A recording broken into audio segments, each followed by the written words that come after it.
जय श्री कृष्ण। नमस्कार दोस्तों। जिस तरह कहा जाता है कि नेकी कर और कुएं में डाल, उसी तरह से कर्म का ज्ञान कहता है कि कर्म कर और उसे भगवान को सौंप दे। गीता के चौथे अध्याय में कृष्ण ज्ञान, कर्म और संन्यास योग के बारे में बताएंगे। श्री भगवान बोले, मैंने इस कभी खत्म न होने वाले योग को सूर्य से कहा था। सूर्य ने यह जानकारी अपने पुत्र वैवस्वत मनु को दी और मनु ने अपने पुत्र राजा इक्ष्वाकु से कहा। श्री कृष्ण कौन थे दोस्तों? कृष्ण एक योगी थे। सृष्टि के आदि और अंत, बिगिनिंग और एंड, सब कुछ वो जानते थे।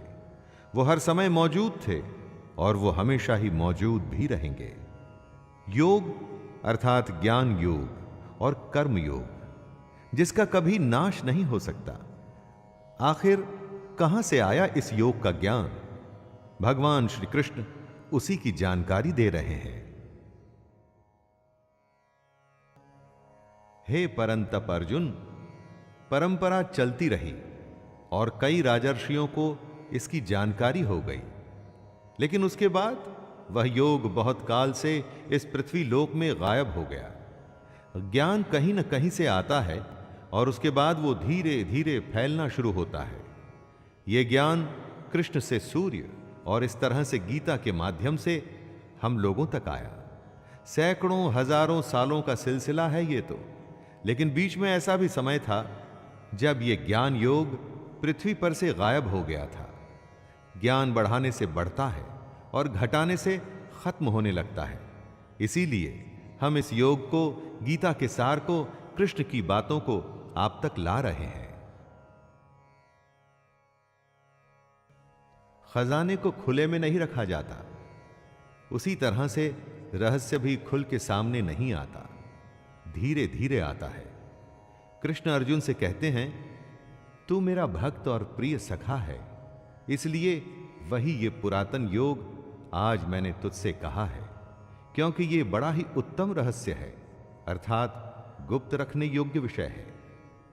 अर्जुन कृष्ण का भक्त भी है और मित्र भी, इसीलिए कृष्ण उसे ये सदियों पुराना योग बता रहे हैं, सिखा रहे हैं और ये भी कह रहे हैं कि वैसे तो ये गुप्त रखने की बात है, लेकिन वो अपना सब कुछ अर्जुन को बता रहे हैं। यहां पर गुप्त रखने से मतलब है कि इतने बड़े ज्ञान का सम्मान हो, इसे सामान्य विद्या न समझा जाए।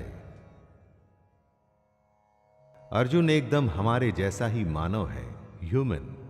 हमारे जैसे ही सवाल उसके मन में भी आते हैं। किसी भी बात को जादू की तरह मान लें कि सूर्य का जन्म तो असंख्य सालों पहले हुआ और कृष्ण यहां सामने खड़े हैं, तो कब यह योग सूर्य को बताया गया और कैसे? यही सवाल वो कृष्ण से कर रहे हैं। आपका जन्म तो अर्वाचीन, अभी हाल का है, और सूर्य का जन्म बहुत पुराना, अर्थात कल्प के आदि में ही हो चुका था। तब मैं इस बात को कैसे समझूं कि आप ही ने कल्प के आदि में सूर्य से योग कहा था? यहां पर अर्जुन कृष्ण पर शक नहीं कर रहा, वो समझना चाहता है कि जो भी हुआ वो कैसे हुआ।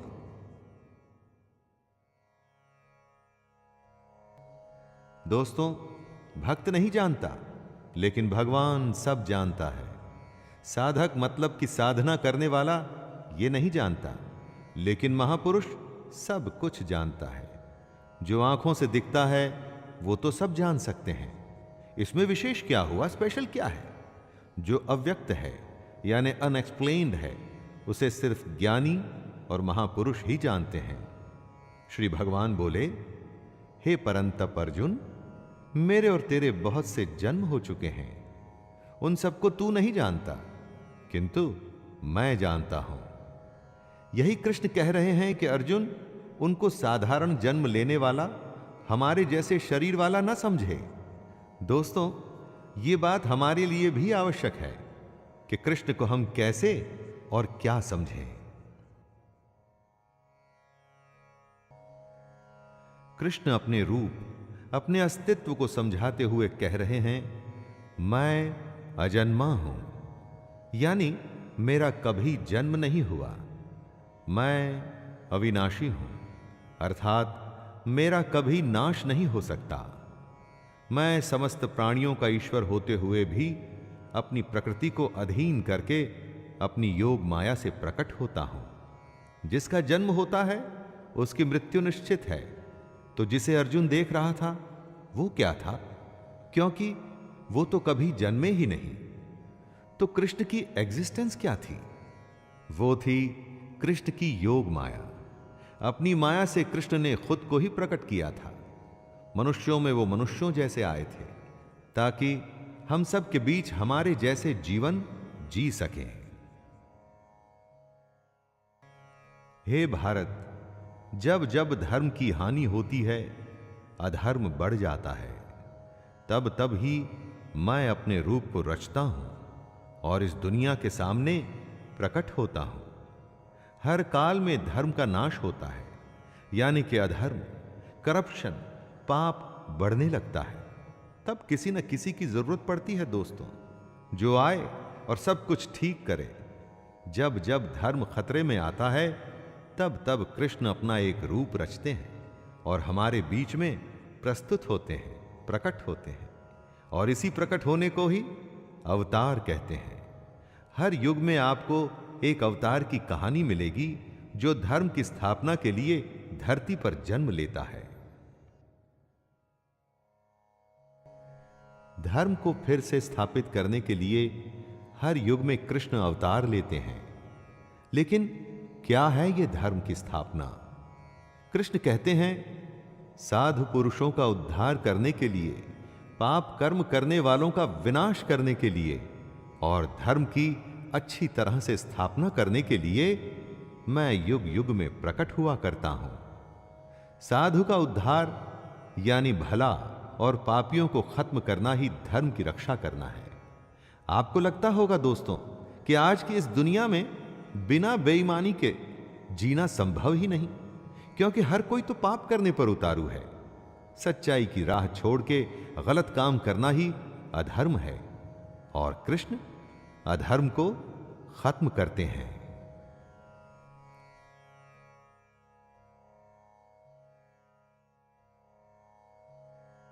कृष्ण कहते हैं कि उनका जन्म अलौकिक है, यानी इस लोक का नहीं।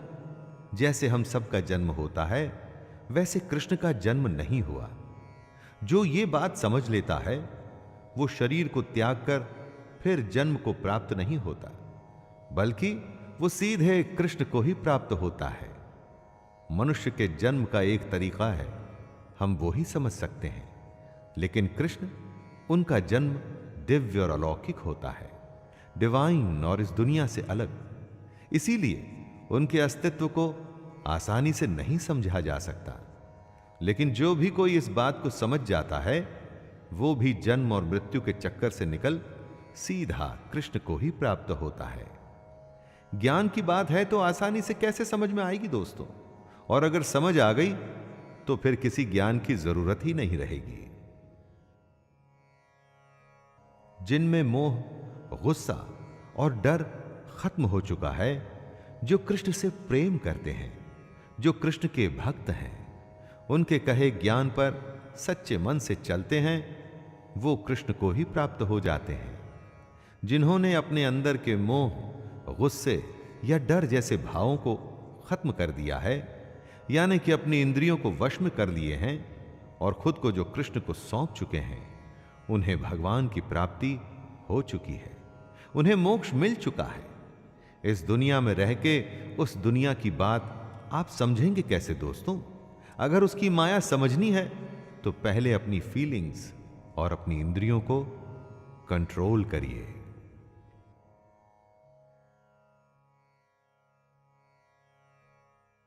हे अर्जुन, जो भक्त मुझे जिस प्रकार भजते हैं, मैं भी उनको उसी प्रकार भजता हूं, क्योंकि सभी मनुष्य मेरे ही बताए रास्ते पर चलते हैं।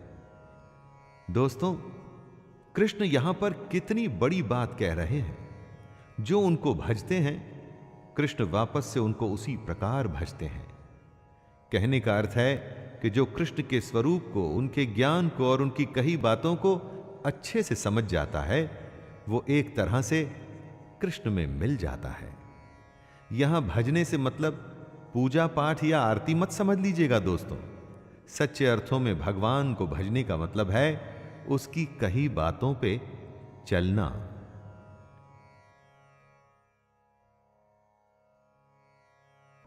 कृष्ण कहते हैं, इस दुनिया में जिनको अपने कर्मों का फल चाहिए होता है, वो देवताओं का पूजन किया करते हैं, क्योंकि उन्हें कर्मों से पैदा होने वाली सिद्धि जल्दी मिल जाती है। जो लोग कृष्ण के कहे अनुसार कर्म करते हैं और साथ में देवताओं की पूजा करते हैं, उन्हें उनके कर्मों के फल जल्दी मिल जाते हैं।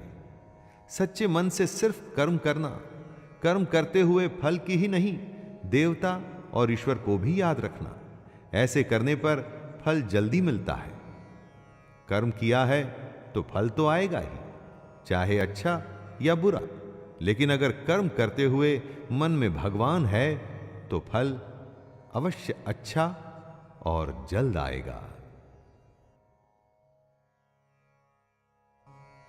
यहां कृष्ण हमारे समाज की सबसे बड़ी सच्चाई जो हम भूल चुके हैं उसके बारे में बता रहे हैं। ब्राह्मण, क्षत्रिय, वैश्य और शूद्र, इन 4 वर्णों का समूह गुण और कर्मों के विभाग पूर्वक मेरे द्वारा रचा गया है। इस प्रकार उस सृष्टि रचनादि कर्म का कर्ता होने पर भी मुझ अविनाशी परमेश्वर को तू वास्तव में अकर्ता ही जान। जिसे हम जात या जाति कहते हैं, वो आपके गुण और कर्म पर निर्भर करती है दोस्तों, जन्म पर नहीं। हो सकता है कि आपका जन्म एक अच्छे घर में हुआ हो, आपके माता और पिता अच्छे इंसान हो, लेकिन अगर आप धूर्त हैं, झूठ बोलते हैं या गलत काम करते हैं, तो क्या आपको भी सच्चा और अच्छा कहा जाएगा? ना, कभी नहीं। कर्म करना है लेकिन उसमें बंधना नहीं, यह कॉम्प्लिकेटेड है दोस्तों, इसलिए जरा ध्यान देके सुनिएगा। कर्म को पूरी लगन से अपना कर्तव्य समझ के आपको करना है, लेकिन उसमें बंधकर उसके फल के लिए परेशान नहीं होना है। आपने परीक्षा दी या किसी चुनौती का सामना किया, अब उसके रिजल्ट का आपको इंतजार है और आप सोच रहे हैं कि न जाने क्या होगा, हे भगवान अच्छा कर देना। यह गलत है। सच्चे मन से कर्म करिए और आगे बढ़ते रहिए। भगवान से यह मत कहिए कि वो सब अच्छा करें, आप अपना कर्म अच्छा करिए, उसके बाद उस पर छोड़ दीजिए। भगवान को अच्छा फल देने के लिए कभी मत कहिए, उससे कुछ नहीं होगा। कृष्ण आगे अर्जुन को बताते हैं कि बीते समय में जिन लोगों को मोक्ष प्राप्त हुआ था, उन्होंने इसी तरीके का इस्तेमाल किया था, और इस समय में अगर अर्जुन तुझे भी मोक्ष की इच्छा है तो तुझे भी इसी तरीके से चलना पड़ेगा। कृष्ण पूर्वजों के तरीके को समझाते हुए अर्जुन से कह रहे हैं दोस्तों कि उससे पहले भी कितने ही लोग निष्काम कर्म को समझ ईश्वर को प्राप्त हुए थे। उसी तरह से अर्जुन को भी इस बने बनाए तरीके पे चल ईश्वर को पाना चाहिए। दुनिया कितनी भी बदल जाए, दुनिया के नियम नहीं बदलते। जैसे जन्म और मृत्यु अटल है, उसी तरह से मेहनत करने पर अच्छा फल मिलेगा, यह भी अटल है। कंफ्यूजन की स्थिति को दूर करते हुए भगवान श्री कृष्ण कहते हैं, कर्म क्या है और अकर्म क्या है। इस प्रकार इसका निर्णय करने में बुद्धिमान पुरुष भी मोहित हो जाते हैं। इसलिए वह कर्म तत्व मैं तुझे भली भांति समझाकर कहूंगा, जिसे जानकर तू अशुभ से अर्थात कर्म बंधन से मुक्त हो जाएगा। आखिर कर्म होता क्या है? कुछ भी करने को क्या कर्म कहते हैं? हर समय हम इस शब्द का इस्तेमाल करते हैं, परंतु कृष्ण कर्म और अकर्म का भेद खोलेंगे और समझाएंगे कि कैसे इसको समझकर आप कर्म योग में लग सकते हैं और अपने जीवन में आगे बढ़ सकते हैं। कर्म क्या है यह समझना चाहिए, और अकर्म क्या है यह भी समझना चाहिए, और साथ में विकर्म का स्वरूप भी जानना चाहिए, क्योंकि कर्म बहुत ही कॉम्प्लिकेटेड चीज है। 3 शब्दों में कहा है कृष्ण ने, कर्म, अकर्म और विकर्म, यानी कुछ करना, कुछ न करना और कुछ विशेष करना। ये बातें सुनकर दोस्तों आपको फिलॉसफी लगेगी, सत्संग के ज्ञान की तरह लगेगा, लेकिन अगर आप इन बातों को समझ जाएं तो यकीन मानिए हमारी प्रैक्टिकल दुनिया में आपका जीना एकदम आसान हो जाएगा। और यही वजह है कि कृष्ण कर्म, अकर्म और विकर्म को समझाना चाहते हैं।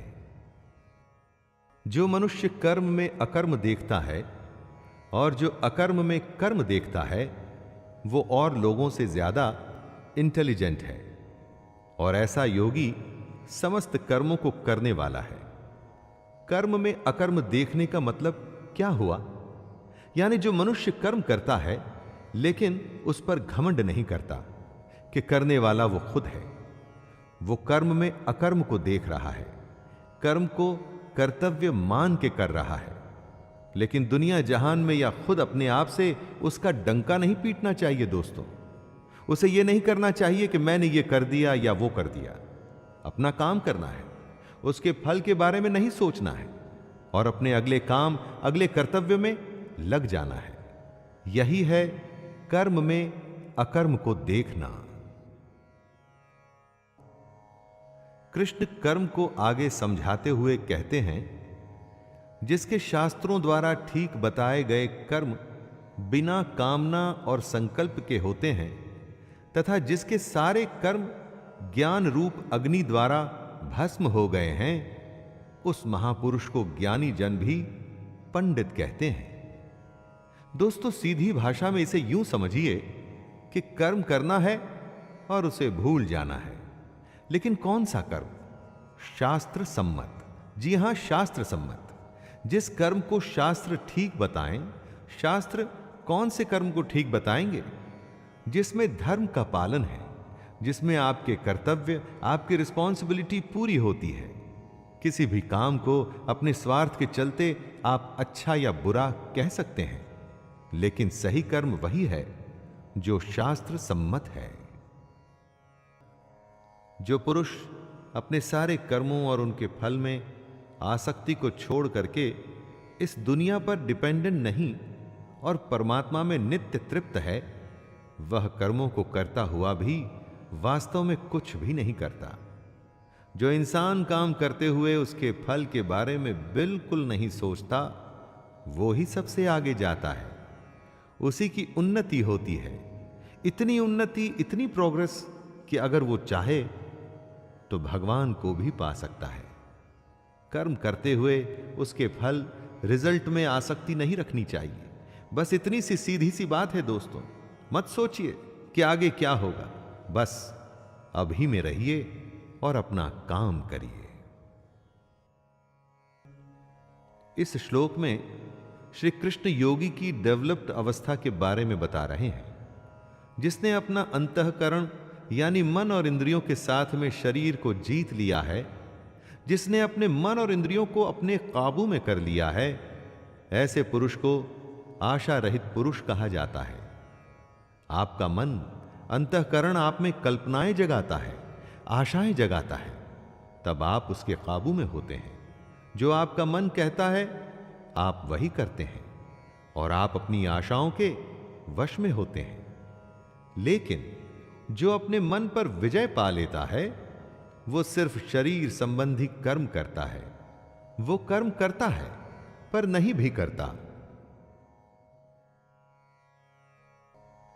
जिसको बिना मांगे जो मिले वो उसी में संतुष्ट रहे, और जिसे दूसरों से जलन नहीं होती, जो सुख दुख आदि द्वंद्वों से छूट चुका है, ऐसा सिद्धि और असिद्धि में बराबर रहने वाला कर्मयोगी कर्म करता हुआ भी उनसे नहीं बंधता। कर्मयोगी की डेफिनेशन को समझाते हुए कृष्ण बता रहे हैं कि योगी को जो भी बिना इच्छा के मिल जाता है, वो उसी में संतुष्ट रहता है। जो किसी से जलन नहीं रखता कि उसके पास मेरे से ज्यादा पैसा या शोहरत या नाम है, जो हार या जीत, सुख और दुख इन सब में एक जैसा महसूस करता है, वही असली कर्मयोगी है। कर्मयोगी अपनी इच्छाओं पर विजय पा अपने लगाव को खत्म करता है। उसे अपनी देह पर भी घमंड नहीं रहता कि मैं इतना ताकतवर या सुंदर हूं। वो अपने मन में ममता या मोह को नहीं आने देता। ऐसे योगियों के मन में सिर्फ परमात्मा का ज्ञान होता है। उसी ज्ञान पे चलते हुए ये अपना कर्म यज्ञ की तरह करते हैं, और इतना कठोर नियंत्रण होने की वजह से ही ये लोग मोक्ष को समझ उसको प्राप्त करते हैं। ऐसा करना आसान नहीं होता दोस्तों, लेकिन ऐसा भी नहीं कि यह असंभव है। यही बात कृष्ण बता रहे हैं कि कई लोग इस अवस्था को प्राप्त हो चुके हैं, कर्म योगी बन चुके हैं।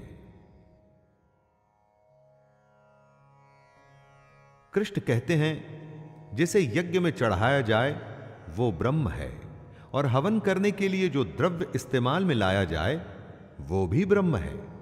साथ में जो हवन की अग्नि में आहुति दी जाए वो भी ब्रह्म है। ऐसे हवन को करने वाला योगी जो फल पाता है वो भी ब्रह्म है। ब्रह्म से यहां मतलब है सबसे बड़ा सत्य। चारों तरफ जो दुनिया आप देखते हैं ना दोस्तों, ये इसी सच का एक रूप है। अपनी हर रोज की जिंदगी में ऐसी गूढ़ बातें कई बार मुश्किल लगती हैं।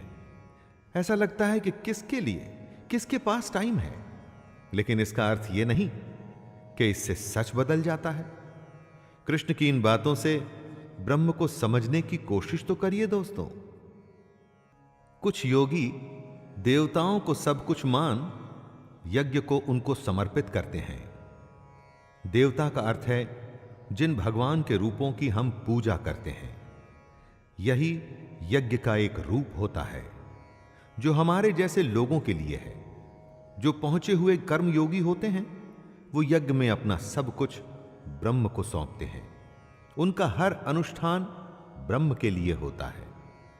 चाहे आप राम, कृष्ण, शिव या दुर्गा या अपने किसी अभिष्ट को याद करके यज्ञ करें या ब्रह्म को सबसे बड़ा सच मान के कर्म करें, कोई फर्क नहीं पड़ता दोस्तों। बस ये ध्यान रखना है कि आपका कर्म भी एक यज्ञ है जिसमें आप उस ईश्वर को अपना सब कुछ सौंप के बस काम में लग जाते हैं।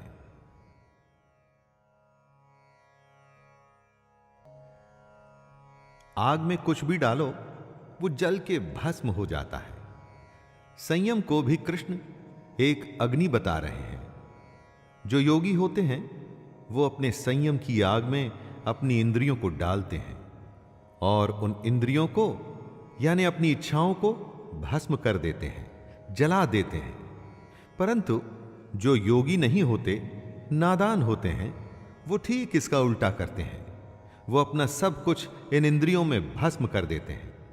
किसी ने कुछ कहा जिससे आपको गुस्सा आ गया, या किसी को देख आपके मन में जलन हुई कि उसकी कार मेरी कार से बड़ी कैसे, वगैरह वगैरह। बस इसी तरह की बातों में नादान लोग खुद को जला डालते हैं।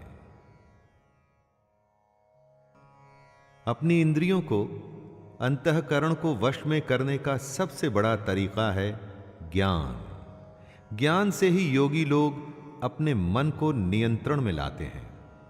जब भी कोई बुरा विचार आता है तो उस समय उनका ज्ञान ही उन्हें बताता है कि उनके जीवन का लक्ष्य ये नहीं, कुछ और है। आप खुद सोचिए, हर काम के दो पहलू होते हैं। उसे करते हुए आपको पता होता है कि क्या सही तरीका और क्या गलत। तब आप कौन सा रास्ता चुनते हैं? यह ज्ञान ही तो है जो आपको सही रास्ता चुनने के लिए कहता है। कृष्ण हमें गीता के माध्यम से यही ज्ञान दे रहे हैं। हर किसी का युद्ध अलग है, इसलिए हर किसी का यज्ञ और हर किसी का कर्म भी यज्ञ है। यही बात कृष्ण इस श्लोक के द्वारा हमें बता रहे हैं। कई पुरुष द्रव्य संबंधी यज्ञ करने वाले होते हैं, कितने ही तपस्या रूप यज्ञ करते हैं, तथा दूसरे कितने ही योग रूप यज्ञ करते हैं। कितने ही अहिंसादि तीक्ष्ण व्रतों से युक्त यत्नशील पुरुष स्वाध्याय रूप ज्ञान यज्ञ करने वाले होते हैं। कोई ईश्वर की पूजा कर उसे फूल और फल चढ़ाता है, कोई तपस्या कर भगवान को खुश करने की कोशिश करता है, और कोई योग से भगवान को पाने की कोशिश करता है। दोस्तों, अपना युद्ध पहचानिए और अपना कर्म चुनिए। इस श्लोक में कृष्ण प्राणायाम से जुड़े आयाम बता रहे हैं। जरा ध्यान देके सुनिएगा दोस्तों। कितने ही योगी जन अपान वायु में प्राण वायु को हवन करते हैं, वैसे ही अन्य योगी जन प्राण वायु में अपान वायु को हवन करते हैं, तथा अन्य कितने ही नियमित आहार करने वाले प्राणायाम परायण पुरुष प्राण और अपान की गति को रोककर प्राणों को प्राणों में ही हवन किया करते हैं। ये सभी साधक यज्ञों द्वारा पापों का नाश कर देने वाले और यज्ञों को जानने वाले हैं। प्राण का अर्थ है सांस अंदर खींचना, अपान का मतलब सांस को छोड़ना। कौन कितना पहुंचा हुआ योगी है, उसकी अलग अलग अवस्था होती है। बहुत से योगी अपनी सांसों के आने जाने पर पूरा कंट्रोल रखते हैं, परंतु हम में से ज्यादातर ऐसा नहीं कर पाते। हमारी सांसें तो मजबूरी में चलती हैं, क्योंकि नहीं चली तो हम मर जाएंगे। लेकिन योगियों के साथ ऐसा नहीं होता।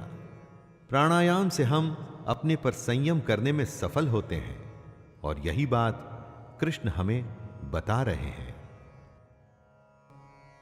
यज्ञ की महिमा का बखान करते हुए कृष्ण कहते हैं, हे कुरुश्रेष्ठ अर्जुन, यज्ञ से बचे हुए अमृत का अनुभव करने वाले योगी जन सनातन पर ब्रह्म परमात्मा को प्राप्त होते हैं, और यज्ञ न करने वाले पुरुष के लिए तो ये मनुष्य लोक भी सुखदायक नहीं है। फिर परलोक कैसे सुखदायक हो सकता है? यज्ञ करने के बाद जो बचता है उसे कृष्ण अमृत बता रहे हैं, और ये अमृत सीधे भगवान तक ले जाता है। दोस्तों, यज्ञ को आप कर्म भी समझ सकते हैं। कर्म करने के बाद जो भी उसका फल हो, उसे भगवान का आशीर्वाद समझ उसमें संतुष्ट होकर अपने अगले कर्म में लग जाना चाहिए। कृष्ण आगे कहते हैं, कितने ही तरह के यज्ञ वेद की वाणी में बताए गए हैं। उन सबको तू मन, इंद्रिय और शरीर की क्रिया द्वारा संपन्न होने वाले जान। इस प्रकार इन यज्ञों का मूल तत्व, इनकी रियलिटी जानकर उनके अनुष्ठान द्वारा तू कर्म बंधन से हमेशा के लिए मुक्त हो जाएगा। कितने ही यज्ञ वेदों में बताए गए हैं, और कई यज्ञों के बारे में श्री कृष्ण ने भी बताया, जैसे अपने पर संयम रख इंद्रियों को वश में करना, यज्ञ में देवताओं को अर्पण करना, सांसों को नियम में रख प्राणायाम करना। ये सारे यज्ञ ही तो हैं। ये यज्ञ अगर हम सच्चे मन से करेंगे तो इस जन्म और मृत्यु के चक्कर से हमेशा के लिए निकल सकते हैं। हे परंतप अर्जुन, आहुति चढ़ाकर किए गए यज्ञ से अच्छा ज्ञान यज्ञ होता है। एक यज्ञ तो वो होता है जिसमें हवन में आप देवताओं का आवाहन कर उन्हें अलग अलग द्रव्य जैसे घी इत्यादि चढ़ाते हैं, और एक दूसरा यज्ञ होता है ज्ञान यज्ञ, जिसमें आप अपनी इंद्रियों को वश में करते हैं, अपनी सांसों को नियंत्रण में रखते हैं, अकर्म करते लेकिन उसके फल में इच्छा नहीं रखते। ये सारे ज्ञान यज्ञ हैं, और ये द्रव्य यज्ञों से कहीं अच्छे हैं। इसीलिए ज्ञान यज्ञ हमें सीधे ईश्वर से साक्षात्कार कराता है, हमें उनसे जोड़ता है। अर्जुन तो खुद भगवान के सामने था, लेकिन हम सब तो नहीं है दोस्तों। अगर ये ज्ञान हमें समझ नहीं आ रहा तो हम तत्वदर्शी ज्ञानी महापुरुष के पास जाके इस ज्ञान को या ब्रह्म को समझने की कोशिश कर सकते हैं। अगर ज्ञान हमें जरूरी ही नहीं लगेगा तो हम बस अपनी जिंदगी को बिना कुछ जाने जीते ही चले जाएंगे। कृष्ण अर्जुन के माध्यम से हम सबको कुछ बता रहे हैं। ज्ञान को तू तत्वदर्शी ज्ञानियों के पास जाकर समझ। उनको भली भांति दंडवत प्रणाम करने से, उनकी सेवा करने से और कपट छोड़कर सरलता पूर्वक प्रश्न करने से वे परमात्मा के तत्व को भली भांति जानने वाले ज्ञानी महात्मा तुझे उस तत्व ज्ञान का उपदेश करेंगे। हम सब अपना काम करते हैं, कमाते हैं, हमारा परिवार बढ़ता है, हम बूढ़े होते हैं और इस तरह से ये चक्कर निरंतर चलता रहता है। क्यों करते हैं हम ऐसा? क्या जरूरत है ऐसा करने की? क्यों आए हैं इस दुनिया में हम? अज्ञानियों को इसके उत्तर की जरूरत नहीं पड़ती। आपके आसपास कितने लोग ये सवाल करते हैं? ज्यादा नहीं, लेकिन जिसमें थोड़ा सा भी ज्ञान है ना, वो ये जानना चाहता है। और यही जानने के लिए हमें तत्वदर्शी ज्ञानियों के पास जाकर के समझने की कोशिश करनी चाहिए। तभी तो हम मोह से छूटेंगे और भगवान की इस दुनिया को समझने की कोशिश भी करेंगे।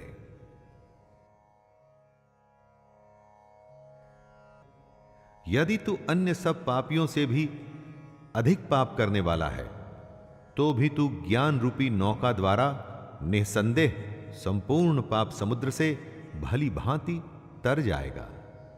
दोस्तों, इसका मतलब यह मत लगाइएगा कि पहले पाप करिए फिर ज्ञान हासिल करिए और बच जाइए। यहां कृष्ण ये कह रहे हैं कि आप इस भ्रम में, डाउट में मत रहिएगा कि हम बहुत बड़े पापी हैं, हमने तो कभी यज्ञ या भगवान को अच्छे से याद नहीं किया, तो ज्ञान हासिल हम कभी कर ही नहीं सकते। हर कोई कर सकता है। जिसमें इच्छा है ज्ञान को हासिल करने की, वो हर कोई कर सकता है। भगवान की असलियत जानने की, वो ज्ञान पे सवार होकर बाकियों से कहीं आगे भी निकल सकता है। तो देर किस बात की दोस्तों, आइए प्रारंभ करें। हे अर्जुन, जैसे जलती हुई आग में ईंधन जलकर खत्म हो जाता है, वैसे ही ज्ञान रूप अग्नि हमारे सारे कर्मों को भस्ममय कर देती है। ईंधन को जब आप आग में डालते हैं तो ईंधन बचता नहीं, सब आग बन जाता है। उसी तरह से जब ज्ञान आपको प्राप्त हो जाता है, जब आप ज्ञानी बन जाते हैं, तो आपके कर्म भी खत्म हो जाते हैं। यहां पर दोस्तों, कर्मों के खत्म होने का मतलब यह नहीं है कि आप कर्म करना छोड़ देते हैं। इसका मतलब है कि आप कर्मों के बंधन से छूट जाते हैं। कर्म करते हैं उसे कर्तव्य मानकर, ना कि उसके फल के लिए। यही तो ज्ञान है जिसे हम सबको जानना चाहिए। ज्ञान हर किसी को शुद्ध कर देता है। कितने ही समय से कई लोगों ने कर्म योग के द्वारा ऐसे ज्ञान को हासिल किया है। अगर मन में इच्छा ना हो तो आप काम नहीं करते। उसी तरह से अगर किसी के मन में ज्ञान को समझने की, उसे जानने की जिज्ञासा नहीं है, तो उसे ज्ञान कैसे मिलेगा? मन में ज्ञान के प्रति सवाल पैदा करके कर्म योग से ज्ञान हासिल किया जा सकता है। ऐसा कृष्ण कह रहे हैं। जिसका मन साफ है, ज्ञान की इच्छा है और जो निष्काम कर्म करने के लिए तैयार है, वो ज्ञान हासिल कर सकता है। इंद्रियों को जीतने वाले, मेहनत करने वाले और श्रद्धा रखने वाले मनुष्य को ज्ञान प्राप्त होता है तथा ज्ञान को प्राप्त होकर वह बिना देरी के उसी समय ही उसे भगवान की परम शांति मिलती है। जब आप एग्जाम, परीक्षा देने जाते हैं और अगर आपको सारे जवाब मालूम हैं, तो परीक्षा देने में कोई परेशानी नहीं होती दोस्तों। उसी तरह से जो इंद्रियों के वश में करने की कोशिश कर रहा है, जिसके मन में ईश्वर के प्रति श्रद्धा है, उसको इस दुनिया की सच्चाई समझने में या ज्ञान हासिल करने में ज्यादा समय नहीं लगता। सही लगन और सही तरीके से आप दुनिया में कुछ भी हासिल कर सकते हैं।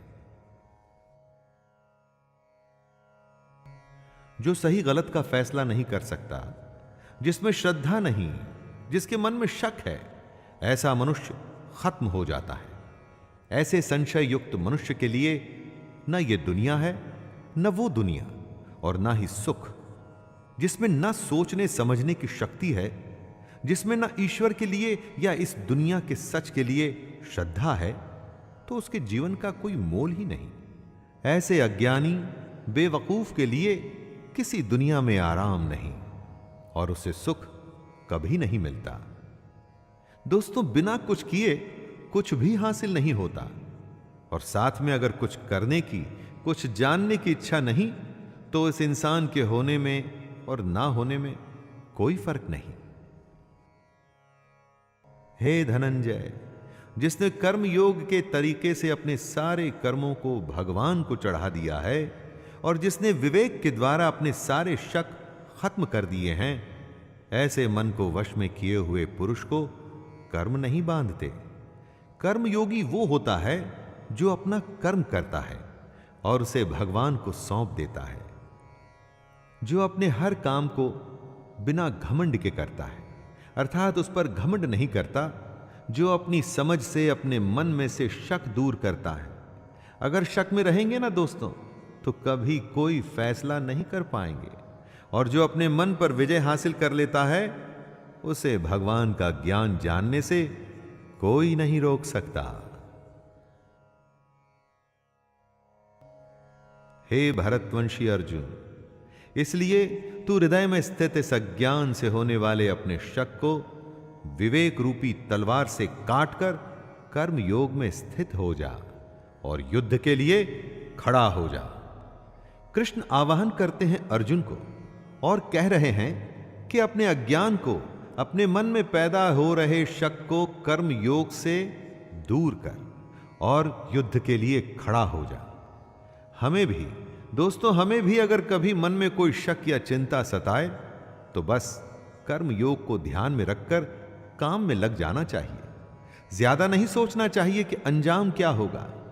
काम करके उसे भगवान को सौंप देना चाहिए, बस। तो दोस्तों, ये गीता का चौथा अध्याय था। ज्ञान और कर्म के संबंध को श्री कृष्ण ने हमारे सामने रखा। अब मिलेंगे 5वें अध्याय में, हम और आप और श्री कृष्ण की गीता।